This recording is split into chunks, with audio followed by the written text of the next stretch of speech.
So, Mr. Madison, I cannot tell you how much I look forward to your next visit when we may all be together, and to your dear lady as well. Salutations that you both may return happy and the healthier. And my great thanks to your dear mother for affording us once more her hospitality. Of course, sir, it is my privilege. Our garden has overflown this year, and my dear mother wished to ensure that you were in her thoughts. I cannot help but think how well she knew my own parents, and they had been gone for so long. Your mother, able to see you inaugurated the president twice.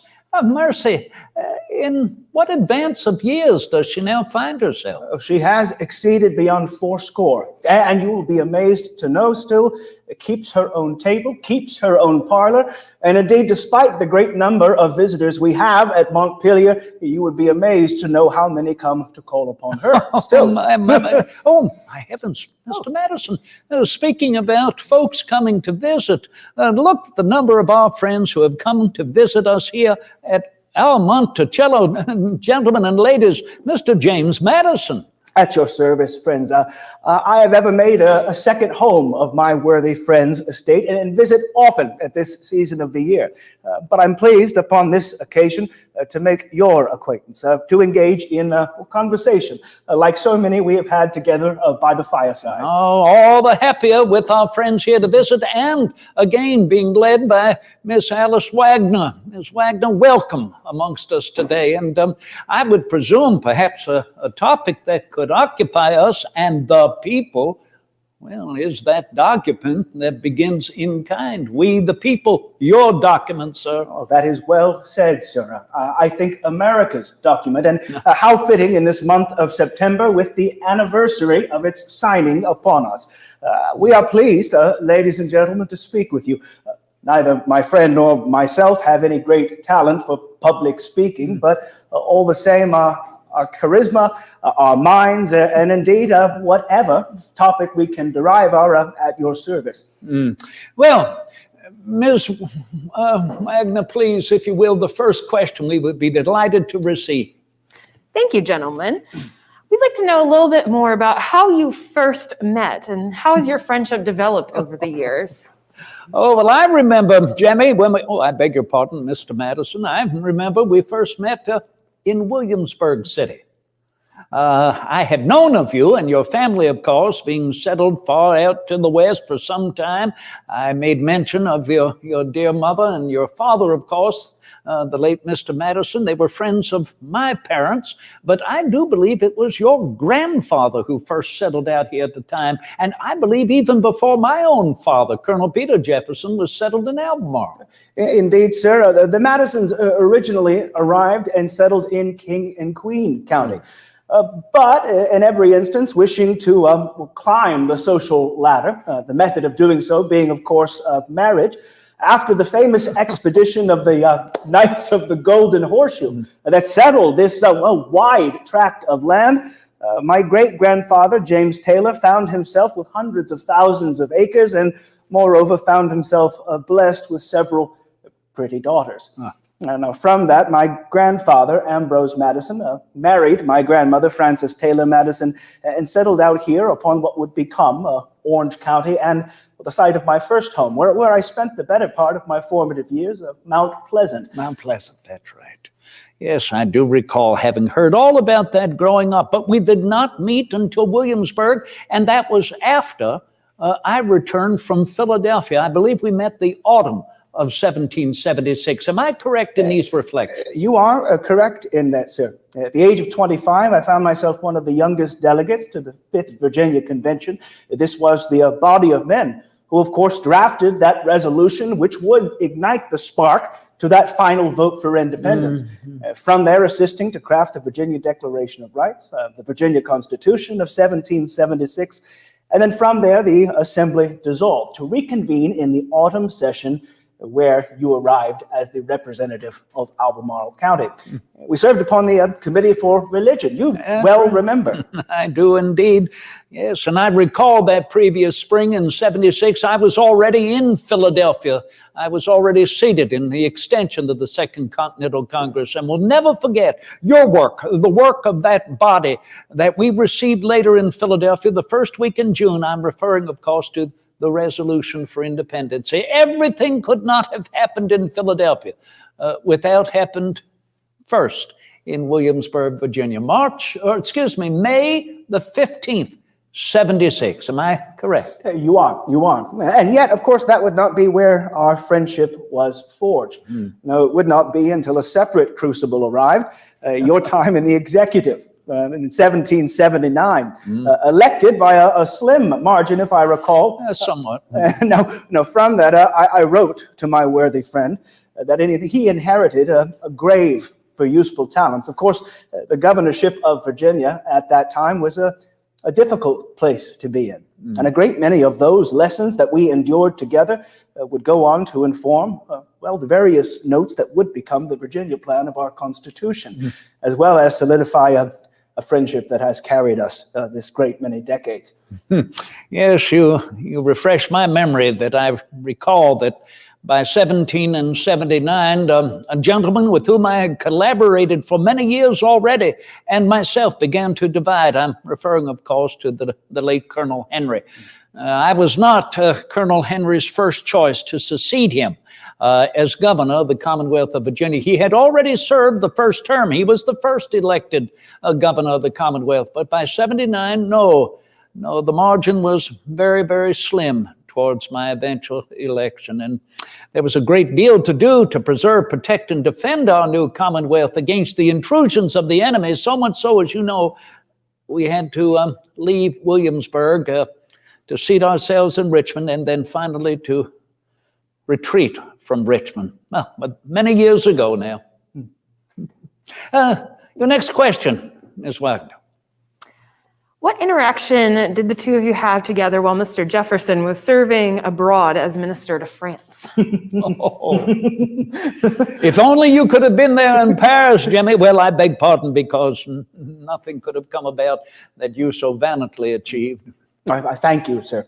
And you well recall it was by my consistent pestering that you received and finally accepted that post.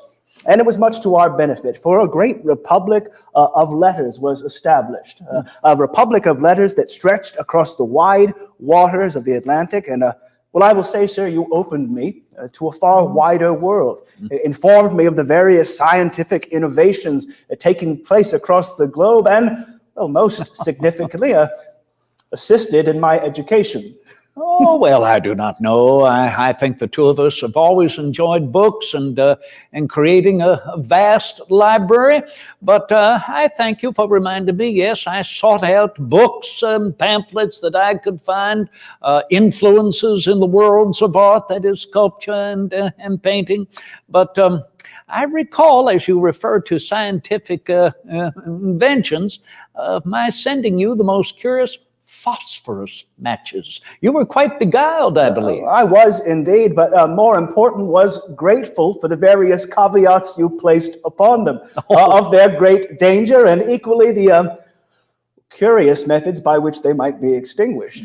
Yes, we'll save that for other conversation outside of the public, but it was a wonder. The French so much at the forefront of new inventions that could benefit improving the condition of man. And books, yes, I remember sending you many crates of books on all subjects under the sun.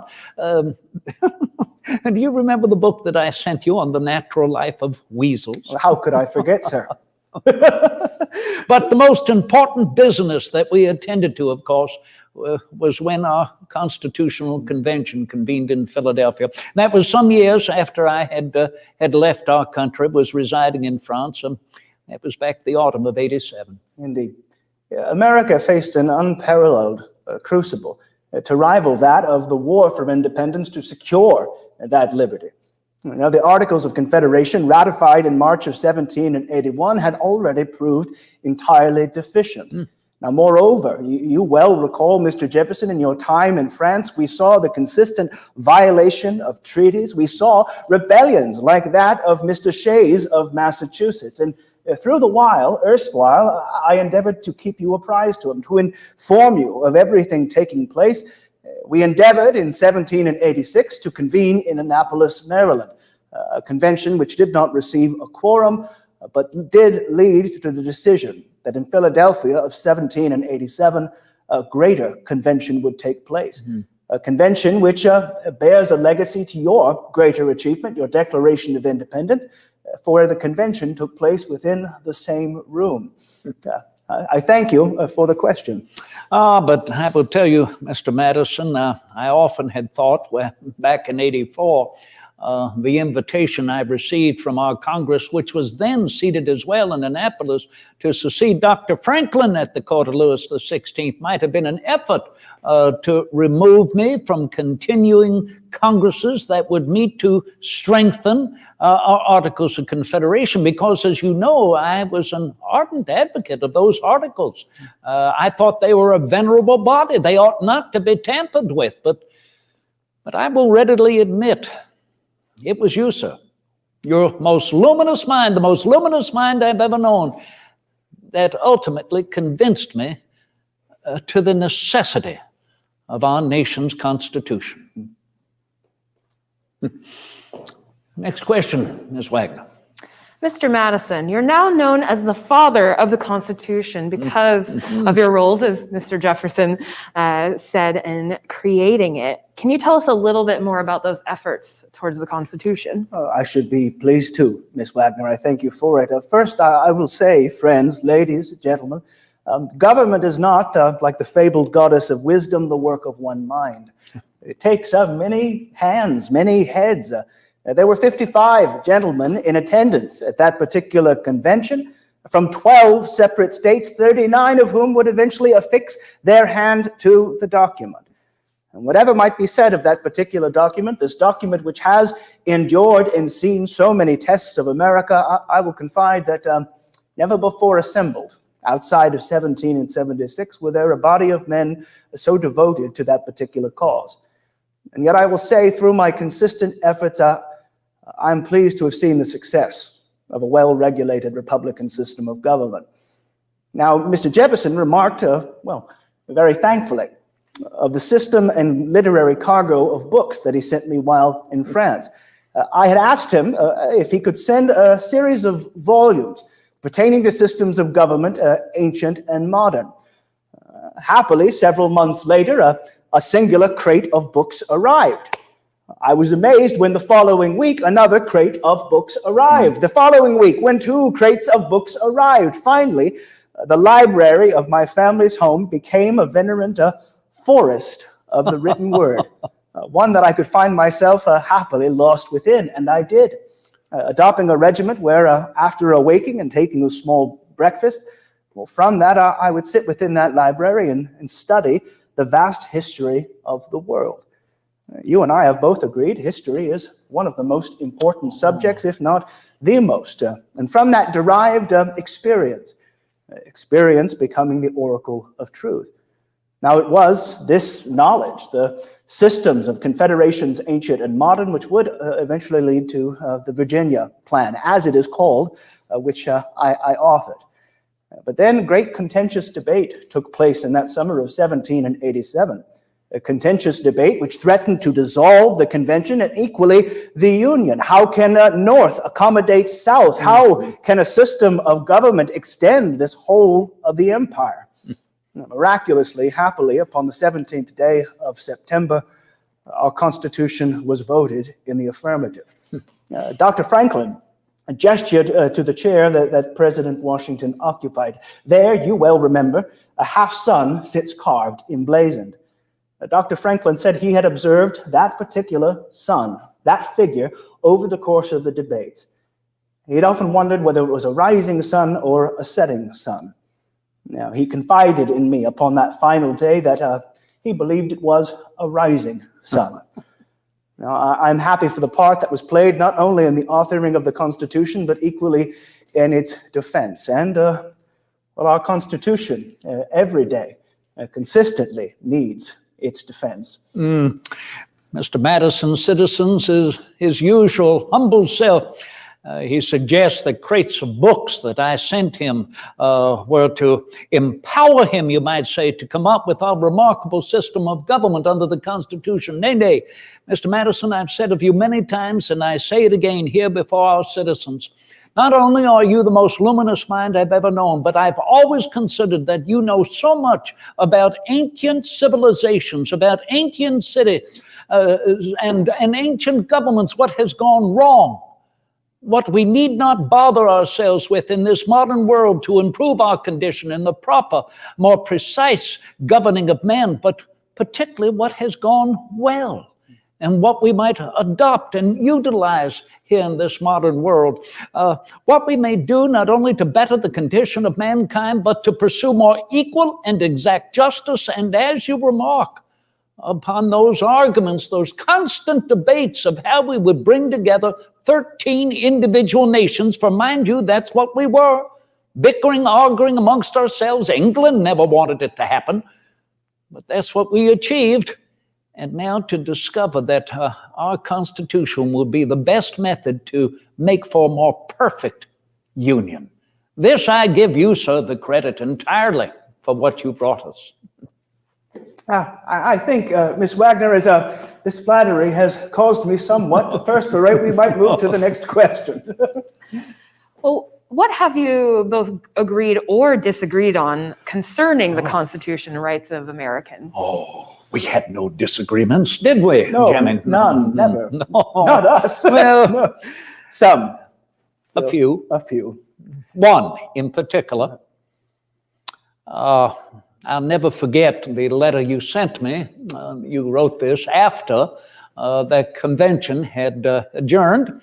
I believe it was November 1787. And within the letter, you enclosed the draft of our new system of government.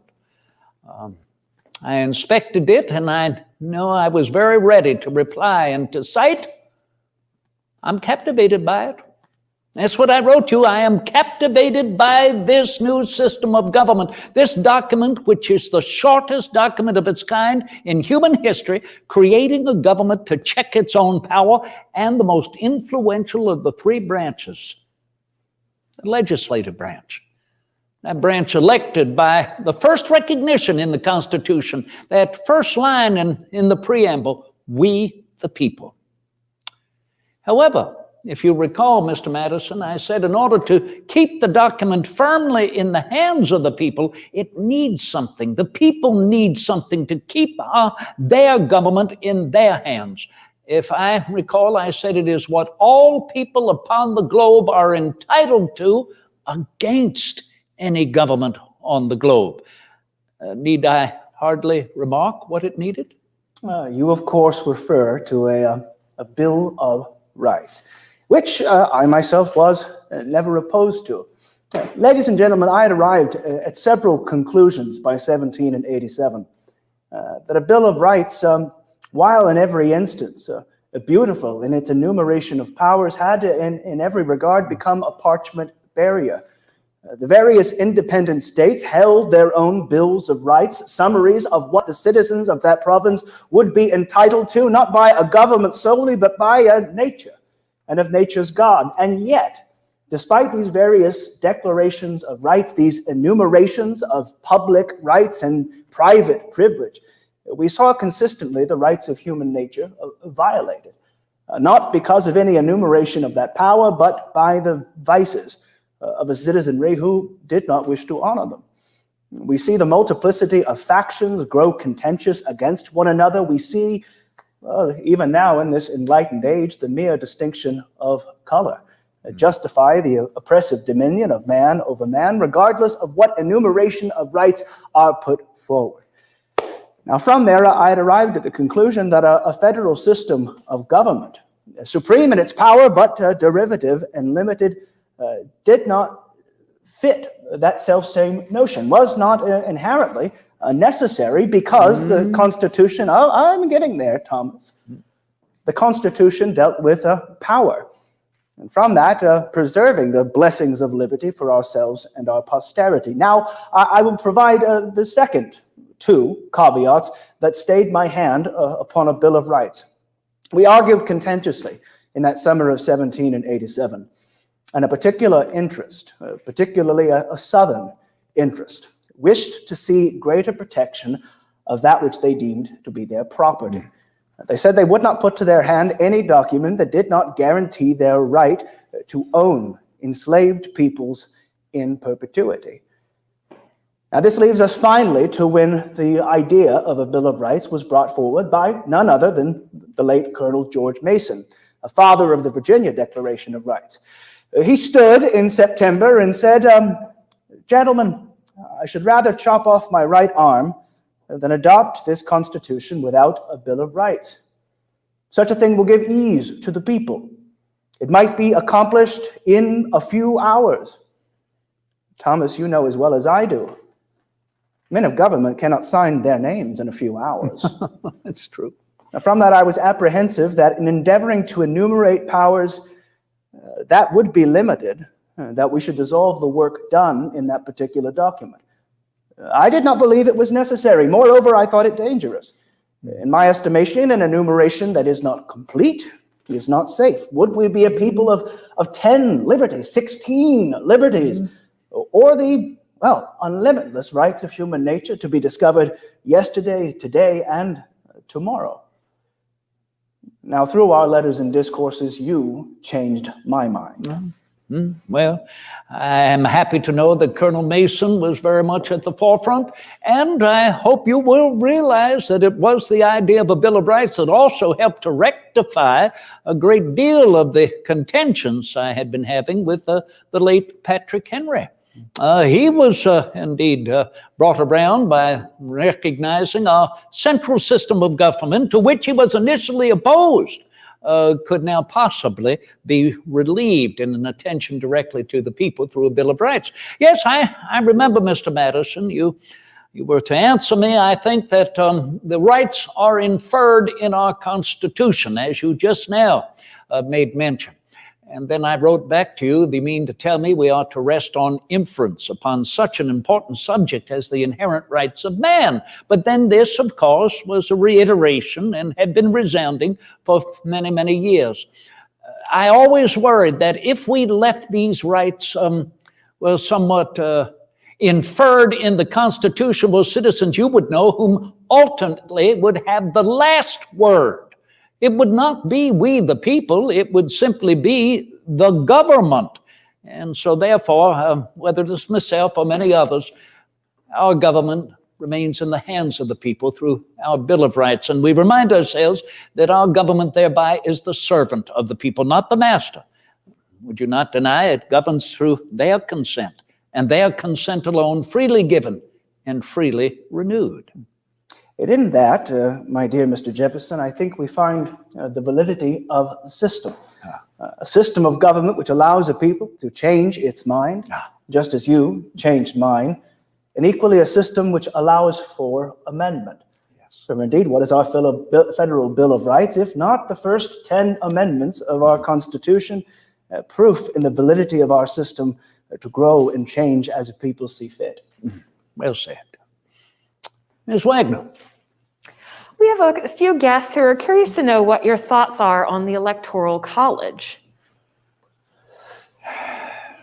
Well, let me begin, Mr. Madison, let me begin. I know you will apply a validity to it, but I, on the other hand, have ever been opposed. In my opinion, as I have written, it does not properly enact the voice of the people, precisely. And someday it could become a blot on our Constitution. By that I mean like of ink. A blot on our Constitution which will make its hit, that is, in opposition to the voice of the people. I've always believed that that so long as men of property, and you made a referral earlier to men of extensive hold in slavery, of which the two of us are certainly an example, that while that remains, our electoral system protects men of property. And then furthermore, so long as we do not have a universal system of education, well, then we look only at a government of those of a well-educated mind. So, Mr. Madison, if we are to end the institution of slavery, and I know we are both in favor, though I doubt we would live to see it, and if we provide a universal system of education, and I know the two of us are working on that, particularly I feel blessed that you support our University of Virginia. If these are ended, then what further is the use of an electoral system? I thank you for the hypotheticals. I wish we might live within the world that you wish to see.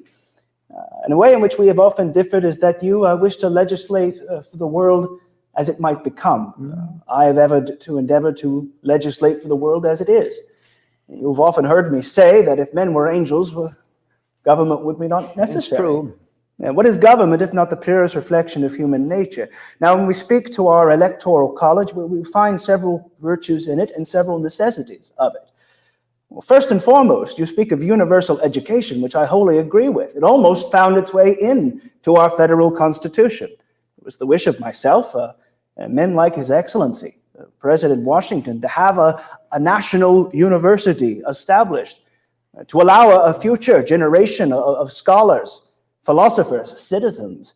Now, that did not find its way into the Constitution, but equally what we lacked was a universal system of suffrage. You must remember, Mr. Jefferson, in 1787, every state had subsequent, distinct, and different laws as to who the people were, the enfranchised, who could vote. Now, from there, to craft some universal notion by which a single executive might be elected by these distinct and separate states with distinct and separate suffrage laws, we required a system of universality, which became the Electoral College. There was great apprehension you should likely recognize and relate to, that the Congress in every instance should appoint a president and from there make him their puppets. There was some talk of the Congress initially selecting the president. The Virginia plan initially called for such a mechanism. But from there was a desire, a request, and from there a necessity to ensure that the chief magistrate was appointed free from any influence from the General Congress. From there, it could not be apportioned by the states in the same mechanism as the United States Senate. And so from there, the Electoral College was founded, a system whereby electors would receive 2 votes, one for an individual within their state and one for one without. From there, in summation and in sum, whosoever received the greatest number of votes would become president. Whosoever came with the second number of votes would become vice president. Yes, as I so suffered for 4 years, and happily we amended that. The 12th Amendment was a welcome to hold both a presidential and a vice presidential election. So it could be with such a system of amendment that this whole electoral system will no longer benefit mere white males of property, freeholders, but come to reveal and respect and to represent more directly we the people. Can this not be at least commented upon for the future? If I be called to prophesize, might not that be a worthy prophecy? That women may hold a vote, that those now enslaved may hold a vote, that no longer will the natives of this land be denied their proper representation when they represented this continent before we arrived. So is that not a worthy thought to the future and future amendments? Well, I should say so, Mr. Jefferson, but that, sir, is, though our wish, not within our control. Such a thing rests firmly within the hands of the people. Therefore, it is devoutly to be wished that the public opinion of the United States be enlightened, that they decide in every instance what their government will be, and from that reap the benefits of receiving the government that they deserve. Ms. Wagner. Gentlemen, could you expound a little bit more on your thoughts about the institution of slavery? Will it remain 3/5 of an individual, Mr. Madison? Well, from there, you speak, of course, of the clause pertaining to the population of individuals. Now, from that, our particular clause does not enumerate them as 3/5 of a person, but rather 3/5 of the population, much against the Southern interest. In every instance, you will recall, Mr. Jefferson, it was the South's wish to count the population of their enslaved individuals in whole and in totem of their numbers, this allowing the South the greater number of representatives in Congress and the greater voice. It was the Northern interest, as well as certain gentlemen who did not wish to see a person of color count equal to a white, who eventually reached the compromise that 3/5 of the population would be in accordance. Now, it's curious to say, ladies and gentlemen, and worth mentioning, that before Mr. Jefferson or myself could consent to own people by law, they were apportioned to our name. Now, that does not in any instance exonerate us in the participation of our practice, the wealth that we have received at their expense. My late father would often refer to the people at Montpelier as his family. I must wonder if they were truly family, and why still over the course of my life have I seen 3 individuals run from our property. Now, friends, I will say this institution of slavery has become a masterpiece of circumlocution, and every day we see another pervading bite. The genesis of the institution itself, racial prejudice, continue to distort the various ideas of 1776. How do we solve it? Through a system of deportation, where inevitably recognizing that these two factions cannot live peaceably, where one is subordinate and one is superior, to separate them? Or instead, through the encouragement, education, to bring these various peoples together and endeavor to heal the scars that have gone back now for the better part of, nearly 200 years. I only have the hope, Mr. Madison, as we have been discussing several times already, that the process of amendment to our system of laws will finally overcome this. I mentioned the 12th Amendment, providing a vice presidential election. Do you think that we might live to see a 13th Amendment that will distinctly eradicate this barbarous commerce between man and those fellow man he holds as property? For I believe that 3/5 is want to denigrate and provide the property in recognition to a human being. Do you think we'll live to see it? It is my belief, sir, that you cannot find property in men. Yes.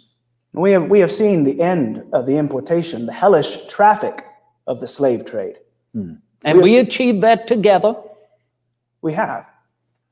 Yet the various uprisings in places like Saint-Domingue of late, the various insurrections and riots that have been seen, and moreover, the continued pursuit of wealth, have over this course of time allowed men to enrich themselves at the expense of forwarding the institution, rather than using and utilizing it as a half step to bring these two peoples together.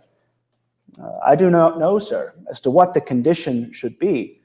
I should sanguinely hope that within our lifetime we might see some various metes and bounds by which we might end it.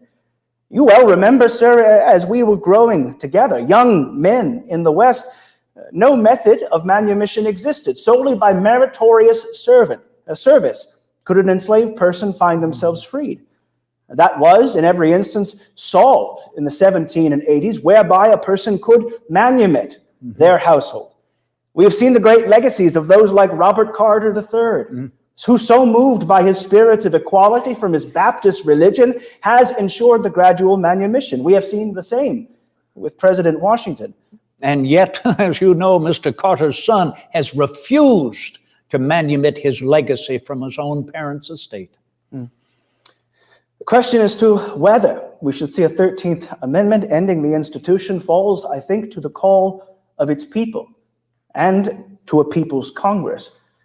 It is my hope that the people should be enlightened to that end, that we may yet see the promise of 1776 extended to all men. I could not agree with you, perhaps even the father. It almost is somewhat ironic and contradictory, and I say that not to a benefit, to think that we are able to discuss this and bring these subjects before the people because of those who labor for our happiness. Your next question, Ms. Wagner. Mr. Jefferson, you were our third president of the United States, and Mr. Madison was our fourth. One of our guests, Elaine, would like to know, what lessons would you pass on to future leaders? Most luminous mind I've ever known, Mr. Madison. I think something which we might extend upon some mutual course are two things that we struggled with likely above all others. That, of course, of a party, faction. I will remind you, sir, you know full well the contentious war that was fought in 1812, the contentious war that carried with us our nation's infant capital.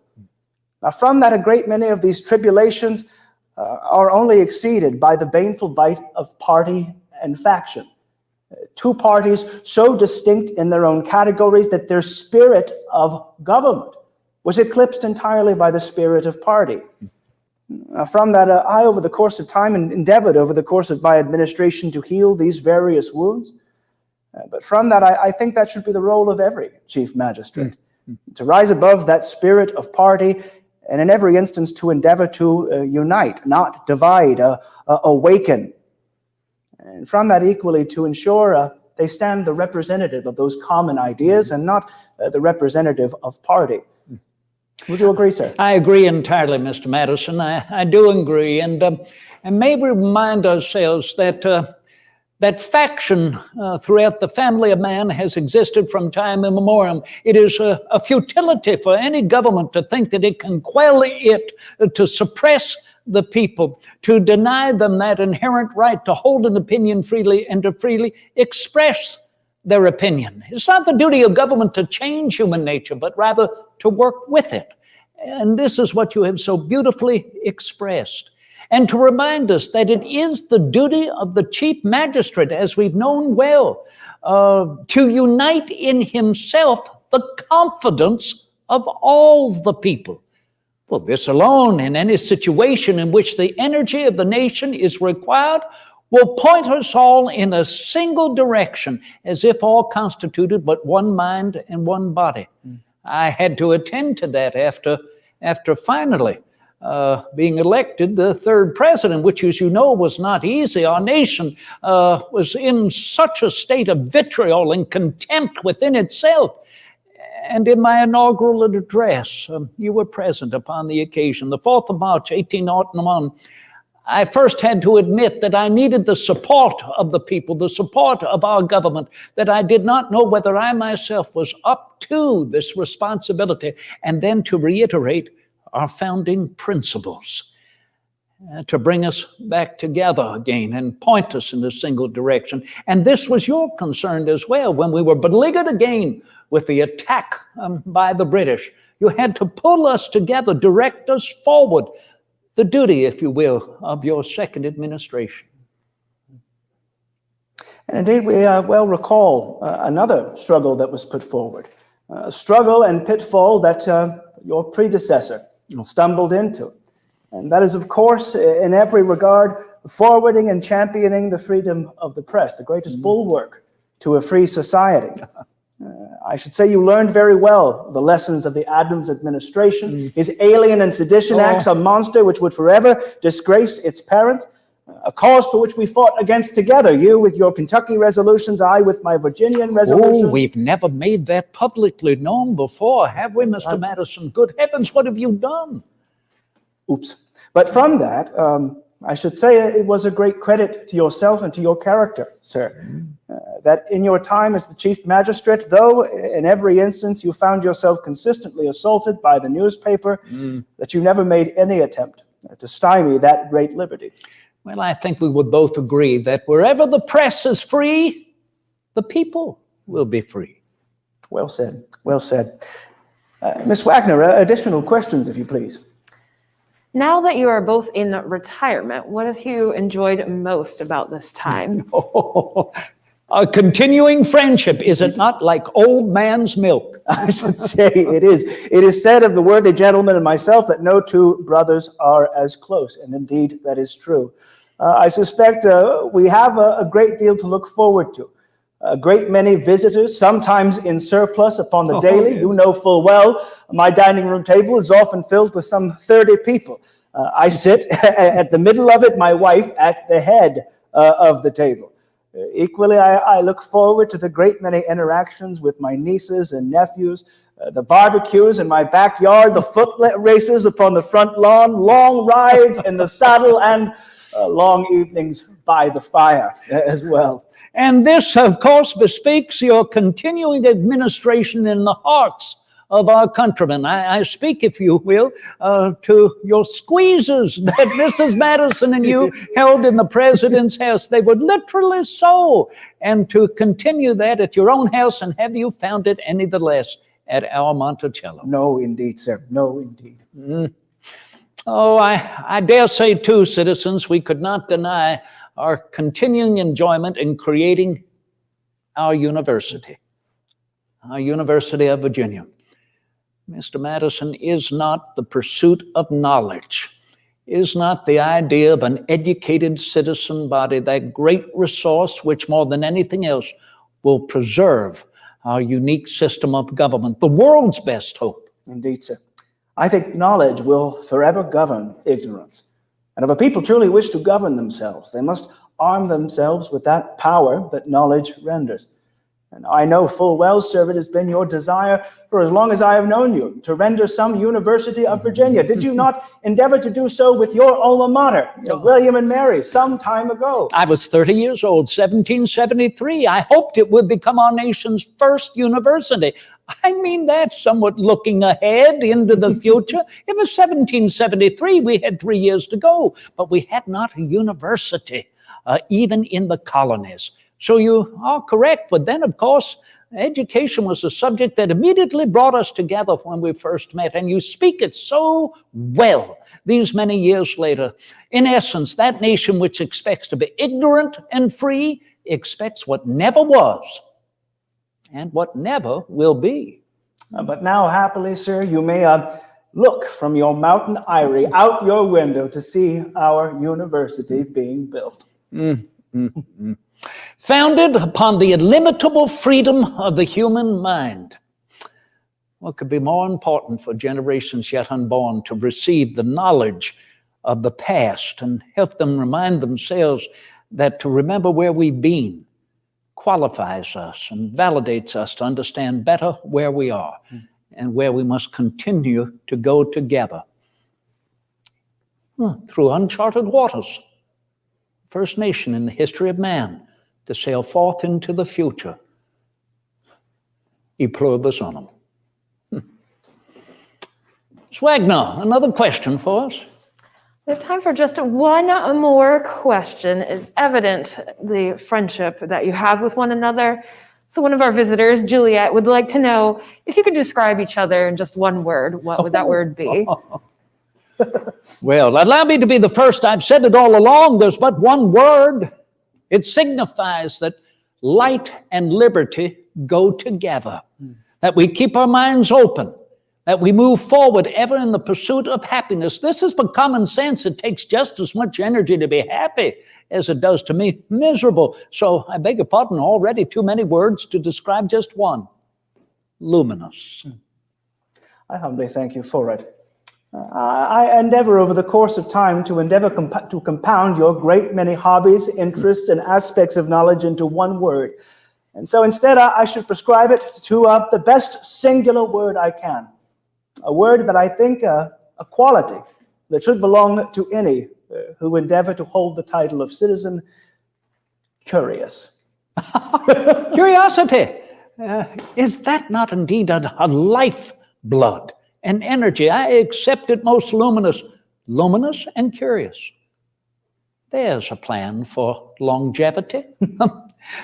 Mr. Madison, I would like to share with you something that can make that life's journey indeed most pleasantly curious, if you will, and the more happy in its pursuit, if you will. This is one of the successes of my particular vineyard.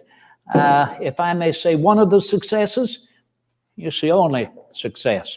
And I bring this to you, particularly on behalf of the gift of your dear mother, particularly on behalf of our continuing friendship and that of your dear lady, and on behalf of the people, if you will, with whom we have continued to represent with a great honor. Your servant, sir. Yours, my dear friend. Mine as well.